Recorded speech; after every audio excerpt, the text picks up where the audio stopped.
జగన్ ఢిల్లీకి అమిత్ షా అపాయింట్మెంట్ ఖరారు కాగానే పయనం. ముఖ్యమంత్రి జగన్ హస్తిన పర్యటన దాదాపు ఖరారైంది. బుధవారం ఆయన ఢిల్లీ వెళ్లనున్నారు. కేంద్ర హోంమంత్రి అమిత్ షా అపాయింట్మెంట్ కోసం ఆయన సోమవారం నుంచి ఎదురు చూస్తున్నారు. బుధవారం అనుమతి లభించే అవకాశం ఉన్నట్లు తెలిసింది. వీరిద్దరూ రాజ్యసభ ఎన్నికలపైన ప్రధానంగా చర్చించనున్నట్లు సమాచారం.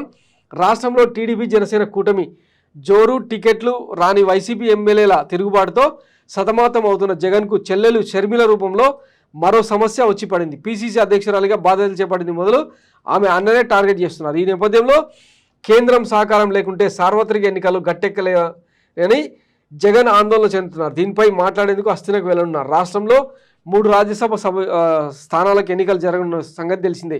అందులో ఒకటి బీజేపీకి ఇస్తానని, ప్రతిగా అసెంబ్లీ ఎన్నికల్లో తనకు సహకరించాలని కోరనున్నట్టు సమాచారం. షా అపాయింట్మెంట్ కోసం వైసీపీ కీలక ఎంపీ ప్రయత్నాలు చేస్తున్నట్లు చెబుతున్నారు. ఇంకా ఈరోజు అమిత్ షా అపాయింట్మెంట్ కారణంగా వాళ్ళ బాత్రూమ్ కమోడ్లలో రాధాకృష్ణ స్పై కెమెరాలు పెడతాడు, లేదంటే ఆయన అక్కడ మూలకు దాక్కొని ఏం మాట్లాడినో విని రేపు కొత్త పలుకులో చెత్త పలుకులు రాస్తూ ఉంటాడు అన్నమాట.